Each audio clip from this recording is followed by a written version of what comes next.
The meaning of life is just to be alive. It is so plain and so obvious and so simple. And yet everybody rushes around in a great panic as if it were necessary to achieve something beyond themselves. Money is a way of measuring your wealth, but is not the wealth itself.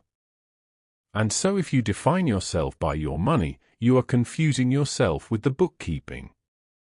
Bookkeeping. What a marvelous word for it. Here we all are, frantic little bookkeepers, scribbling away in our ledgers, adding up columns of profit and loss with the intensity of medieval monks copying scripture. And what have we forgotten? We've forgotten what actual wealth feels like. It's rather like, imagine, if you will, a master chef who becomes so utterly enchanted with his cookbook that he never actually cooks. He spends his days caressing the pages, memorizing every recipe, discussing the theoretical perfect balance of flavors with other cookbook enthusiasts. Meanwhile, his kitchen grows cold, his ingredients spoil, and his guests go hungry. But oh, what a beautiful cookbook he has! What precise measurements, what elegant descriptions! This is what we've done with money. You see, we've fallen in love with the recipe and forgotten about the feast. Think about it. What is real wealth? Close your eyes for a moment. No, really. Try it and feel the weight of your body in that chair. Notice the air moving in and out of your lungs. That's wealth. The fact that you're breathing without effort, without payment, without negotiation with the atmosphere. The real wealth is the morning coffee that actually warms your belly, not the dollar bills you exchanged for it. It's the roof that keeps the rain off your head, not the mortgage payments. It's the embrace of someone who truly sees you, not the anniversary gift you bought to express what you couldn't say. Money is simply the language we use to trade these real things. It's a brilliant invention, actually. This symbolic system that lets the baker trade bread for the cobbler's shoes without having to carry loaves around in his pockets. But somewhere along the way, we started collecting the words instead of enjoying the conversation. You know what I find absolutely enchanting? A child with a cardboard box. Give a child the most expensive toy in the world and they'll play with it for 10 minutes. Give them a cardboard box and they've got a spaceship, a house, a robot suit, a secret cave. The child knows something we've forgotten. The joy is not in the thing, but in the play. We adults, we've become terribly sophisticated. We've learned to measure everything. We know the square footage of our homes, the horsepower of our cars, the thread count of our sheets. But when did you last measure the quality of your sleep? When did you last count the number of genuine laughs you had in a day? Here's what's fascinating. We live in a culture that has created more wealth, real actual physical wealth, than any civilization in history. We have machines that wash our clothes, devices that let us speak to people on the other side of the planet, transportation that would seem like magic to our great-grandparents. And yet we feel poor. We feel anxious. We feel like we're running out of something. What are we running out of? Time, money, security? Or have we simply forgotten how to recognize abundance when it's staring us right in the face? The map is not the territory, as they say.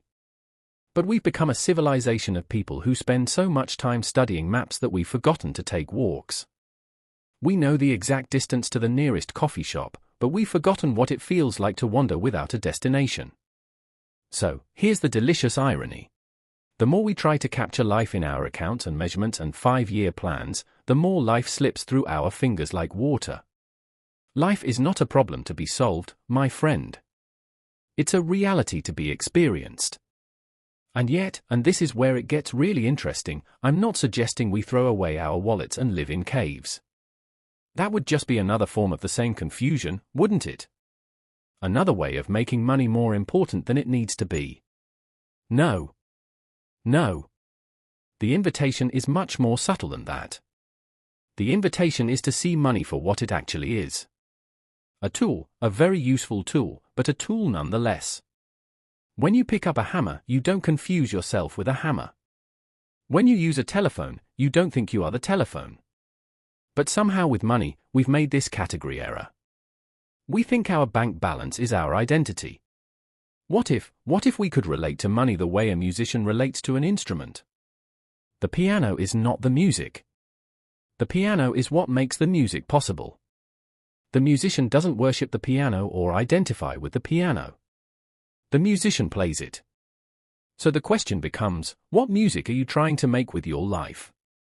And is your relationship with money helping you play that music, or is it drowning out the melody? Because you see, my friend, this confusion we have about money is just one symptom of a much larger enchantment. We live in a culture that has taught us to mistake the symbol for the reality in almost everything we do.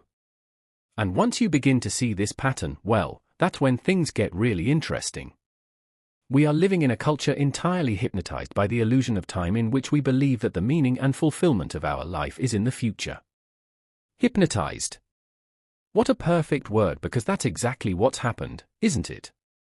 We've been put under a spell so gradually, so completely, that we don't even realize we're walking around in a trance. How did this happen? Well, let me tell you a story. Once upon a time, and I do mean once upon a time, because this really did happen, humans discovered something remarkable. They discovered that instead of having to trade 6 chickens for a goat, and then trade the goat for grain, and then trade the grain for pottery, they could use little tokens to represent value. Brilliant! Absolutely brilliant!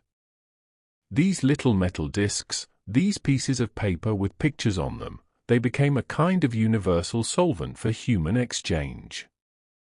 Suddenly, the farmer could trade with the blacksmith, who could trade with the weaver, who could trade with the baker, and nobody had to carry livestock around in their pockets.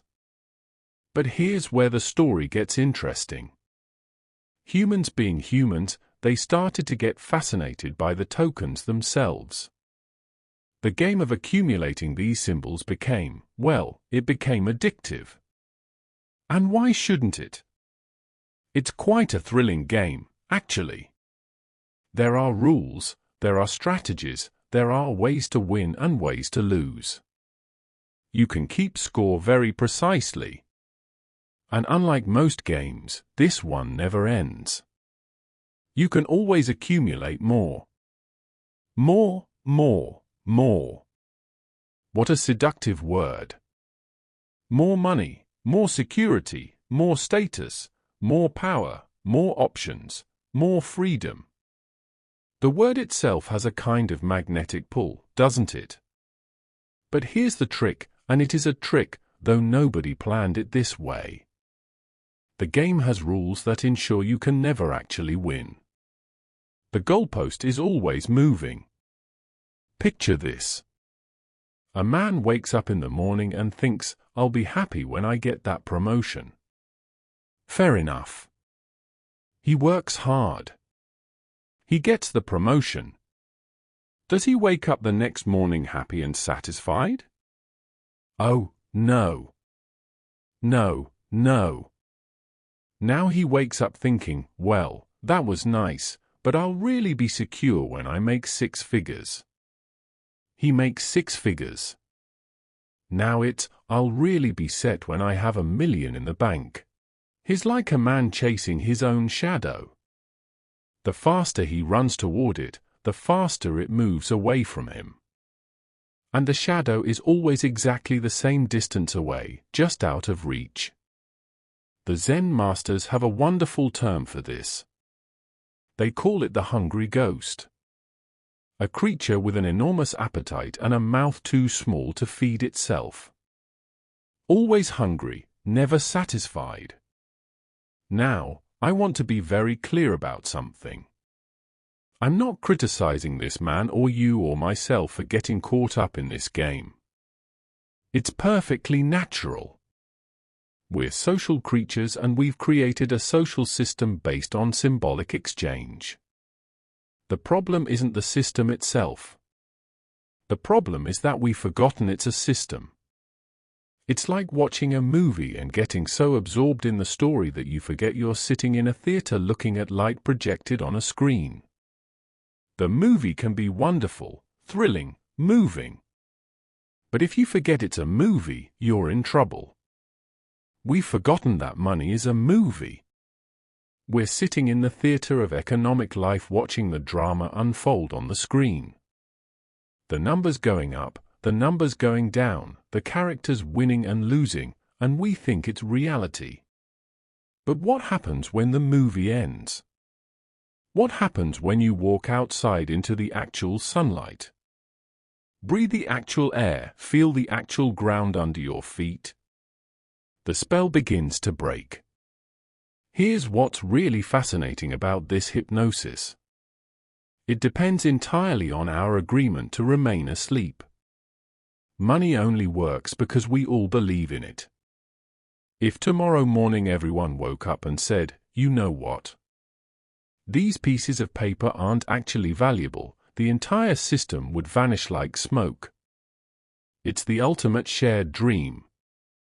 We're all walking around pointing at these symbols and saying, "Yes, that's worth something. That's important. That matters." And because we all agree, it works. But the moment you see it as agreement, as collective dreaming, something shifts. You realize you have a choice about how deeply you want to participate in the dream. This is what I find absolutely delicious about our situation. We worry about artificial intelligence becoming too powerful. But we've already created an artificial intelligence. It's called the economic system. And we've programmed it with one simple instruction: grow, accumulate, expand more. And like a computer program, it doesn't question the instruction. It just follows it endlessly regardless of consequences. More plastic in the ocean. The program doesn't care. It's following instructions.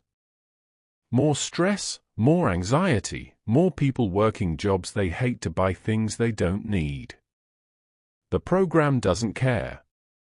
It's optimizing for growth. But here's the beautiful thing. We're not computers. We can wake up. We can question the programming. We can choose to play the game without being played by it. Because you see, the future we're all chasing, that magical moment when we'll have enough, that future never comes. It can't come.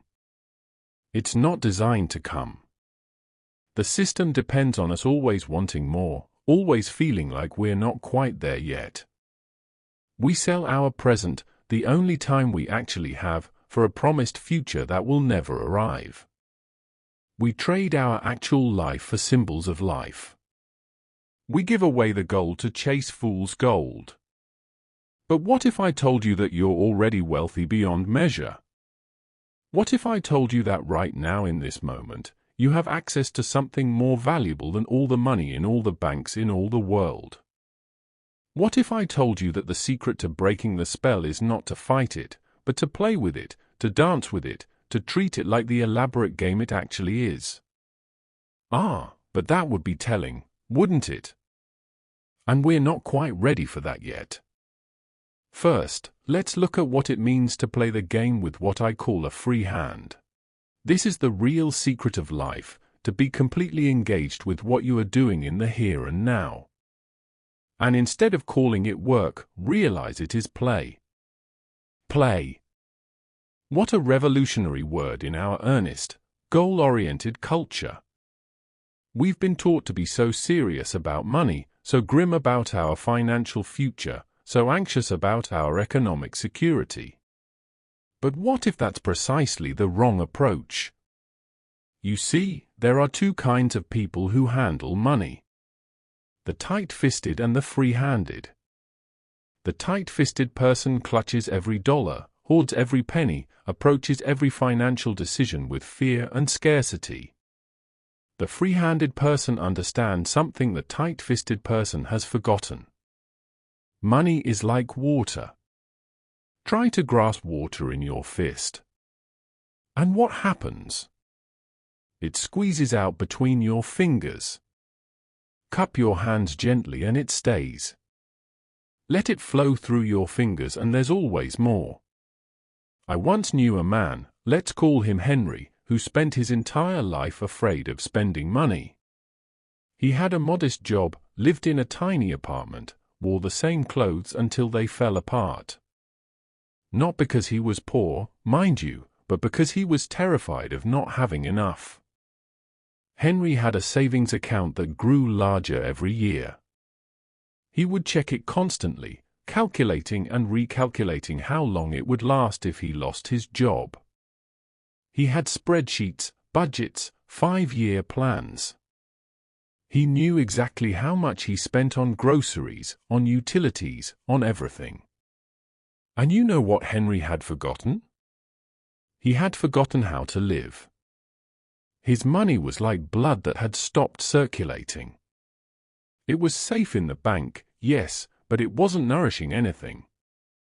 It wasn't creating joy or beauty or connection or experience. It was just sitting there growing, stagnating. Now, I'm not suggesting we all become spendthrifts. That's just the opposite side of the same fearful coin. The spendthrift is as obsessed with money as the miser. They just express their obsession differently. The free-handed player understands that money is meant to circulate. It's meant to flow. It's a river, not a lake. And rivers that stop flowing become swamps. Here's what I find fascinating. The people I've known who have the healthiest relationship with money are not necessarily the ones who have the most of it. They're the ones who understand what it's actually for. Money is for life. It's for experience. It's for facilitating the dance of giving and receiving that makes human civilization possible. It's a tool for creating beauty, for solving problems, for expressing care, for enabling adventure. Think about it. When you buy food, you're not really buying food. You're buying the energy that will fuel your next conversation, your next creative project, your next moment of laughter. When you pay rent, you're not really paying rent. You're buying the space where your life unfolds, where you sleep and dream and love and think. When you see it this way, spending money becomes an act of participation rather than loss. You're not losing money when you buy something meaningful. You're transforming it from symbol back into reality. But here's the key, and this is where it gets really interesting. The free-handed player doesn't spend carelessly or compulsively. They spend consciously. They ask, will this purchase enhance life or diminish it? Will this exchange of energy create beauty or create clutter? Will this transaction nourish what matters or feed what doesn't? There's an old saying, money is a terrible master but an excellent servant. The tight-fisted person is enslaved by money. They're so afraid of losing it that it controls their every decision. The free-handed person employs money. They use it as a tool to create the life they actually want to live. Now, here's something that might surprise you. The free-handed approach often leads to more financial abundance, not less. Why? Because when you're not paralyzed by fear about money, you can see opportunities more clearly. When you're not hoarding your resources, you can invest them in relationships and experiences and skills that create value. It's like the difference between a garden and a vault. The vault keeps everything safe, but nothing grows.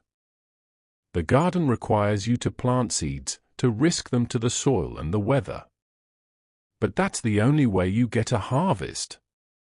The free-handed player also understands something crucial about earning money. They're not just selling time for dollars. They're not just trading hours of life for pieces of paper. They're engaging in the great dance of human exchange, giving their unique gifts to the world, and receiving the world's gifts in return. When you approach work this way, everything changes. Instead of asking, "How can I make more money?" you ask, "How can I give more value? How can I serve more beautifully? How can I express my talents in ways that genuinely help others?" And here's the paradox. The more you focus on giving value rather than getting money, the more money tends to flow your way. It's not a technique or a strategy. It's a natural consequence of aligning yourself with the flow of life rather than against it. I remember talking to a friend who was miserable at his job, high-paying job, good benefits, all the external markers of success. But he would complain constantly about his boss, his co-workers, his responsibilities. "I'm only doing this for the money," he would say. Only for the money. What a tragic phrase. He was selling 8 or 10 hours of his daily life, the most precious thing he possessed, for something he didn't even enjoy having. He was trading his life energy for symbols, and then wondering why he felt drained and resentful. The free-handed player asks a different question.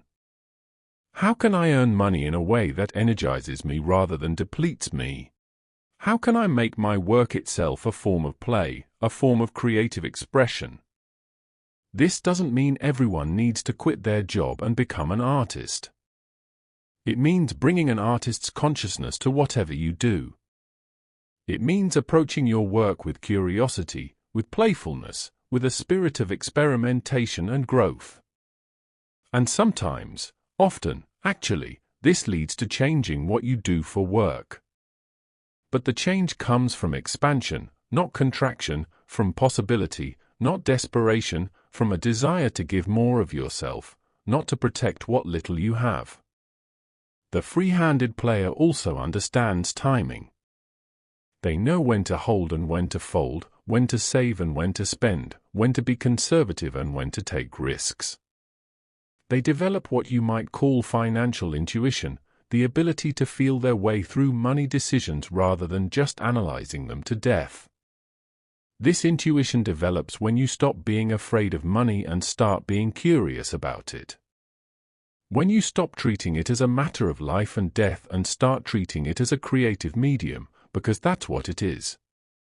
You know, money is a creative medium. It's how we shape the material world through our choices and values and priorities. The question is, what are you creating with your money? What kind of world are you funding with your financial choices? The free-handed player knows that every dollar spent is a vote for the kind of world they want to live in. Every purchase is a statement of values.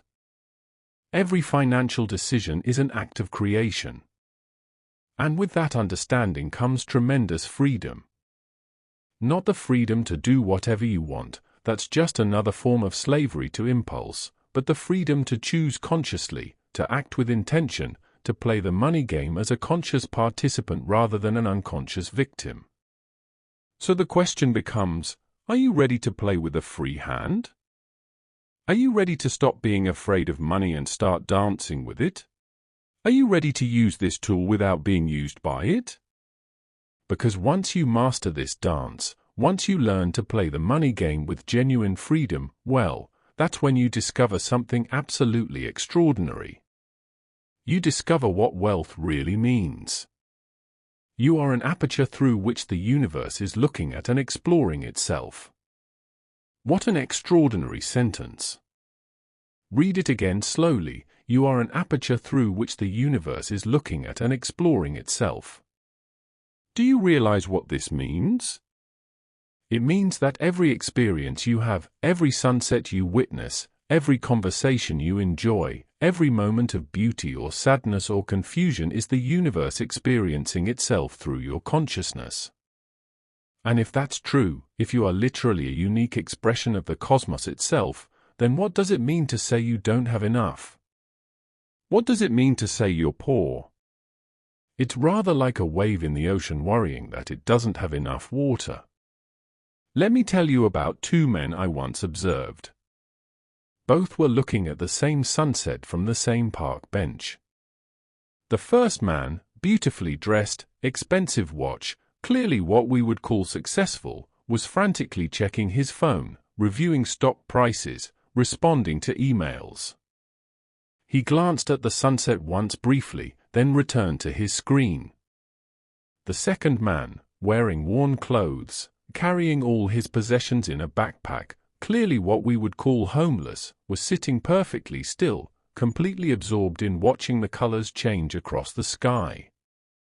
His face was lit with wonder, with gratitude, with something approaching reverence.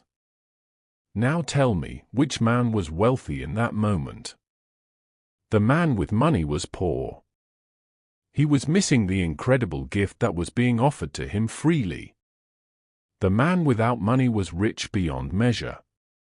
He was fully present to the beauty of existence itself. This is what we've forgotten. You see, we've forgotten that the most valuable things in life cannot be bought or sold. They can only be received.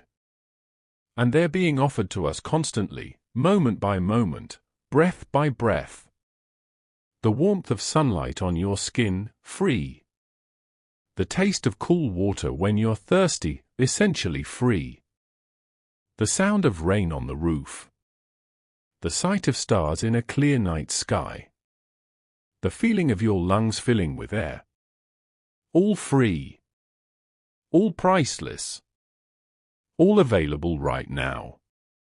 We live in the midst of abundance so vast, so fundamental, so extraordinary that if we could truly see it, we would be overwhelmed with gratitude. But we've trained ourselves to look past all of this freely given wealth to focus on the tiny fraction of life that must be purchased. Now, let's trace the journey we've taken together. We began by seeing how we confuse the measure with the treasure. How we mistake the menu for the meal. We saw how this confusion has hypnotized us into chasing a future that never arrives. We explored what it means to play the money game with a free hand, to use the tool without being used by it.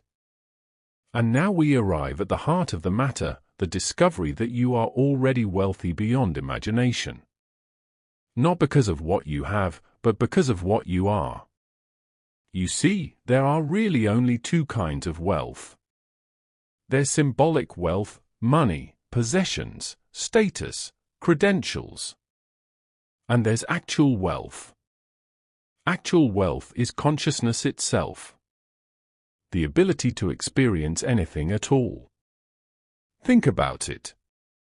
You could have all the money in the world, but if you were unconscious in a coma, let's say, what good would it do you? The money would be meaningless because there would be no one home to enjoy it. But consciousness, awareness, the simple fact that you exist, that you can think and feel and perceive, that's the ultimate treasure.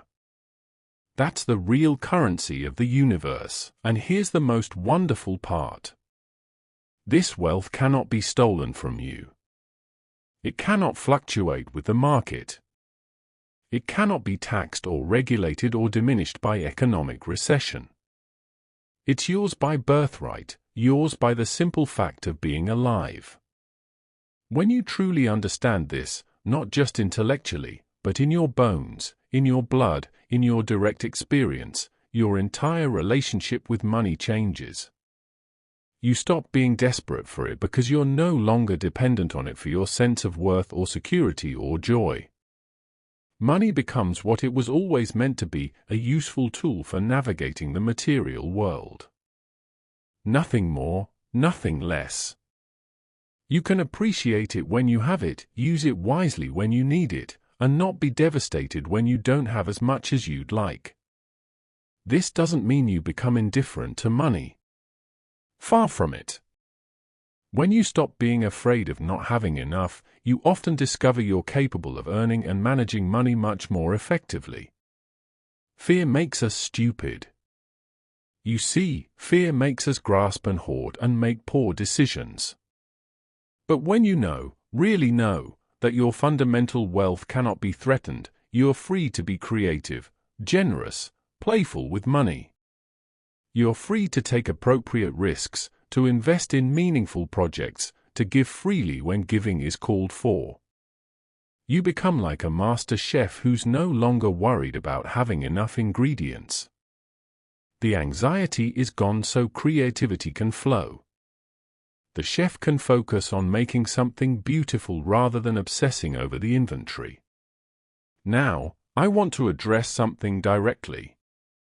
You might be thinking, this is all very poetic, Alan, but I have real bills to pay, real responsibilities, real financial pressures. How does all this philosophy help me with my actual situation? Fair question. And here's my answer. This understanding doesn't eliminate the practical aspects of dealing with money, but it transforms how you approach them. Instead of approaching financial challenges from a place of fear and scarcity, you approach them from a place of creativity and abundance. When you're not paralyzed by anxiety about money, you can think more clearly about money. When you're not desperate, you don't make desperate choices. When you remember that your fundamental worth is not determined by your net worth, you can negotiate, plan, and strategize from a position of inner strength. Let me be very concrete about this.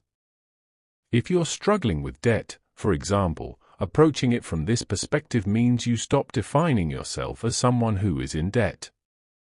You are a conscious being who happens to have some financial obligations to resolve. It's a practical problem, not an identity crisis. If you're worried about retirement, approaching it from this perspective means you plan wisely for your future needs while not sacrificing your present life to those plans. You prepare without becoming consumed by preparation. If you're trying to build wealth, approaching it from this perspective means you focus on creating genuine value in the world rather than just accumulating symbols. You ask, how can I use my unique gifts to serve life in a way that also supports my material needs?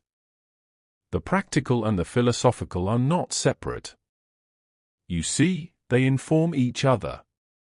Right understanding leads to right action. Clear seeing leads to skillful doing. And here's perhaps the most important point. When you wake up from the money dream, you don't lose the ability to play the money game. You gain the ability to play it joyfully, creatively, effectively. You're no longer playing to avoid losing. You're playing to create and explore and contribute. You're no longer driven by fear of not having enough. You're inspired by the possibility of using this tool, money, to participate more fully in the great dance of life. So, here's my invitation to you. And it is an invitation, not a command or a prescription. The next time you handle money, whether it's a coin, a bill, a credit card, or just numbers on a screen, pause for a moment. See it for what it is, a symbol, an agreement, a shared dream that we've all chosen to participate in. Appreciate the ingenuity of it. The way it allows complex human cooperation and exchange. But don't confuse it with reality itself. Then look up. Look around.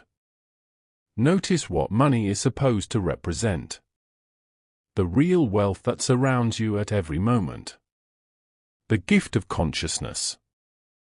The miracle of being alive in a universe vast and mysterious beyond comprehension. Feel your heartbeat. Notice your breath. Look at the incredible complexity of your own hand. Realize that you are matter that has organized itself to become aware of itself. You are stardust that has learned to think and feel and wonder. That is your true capital.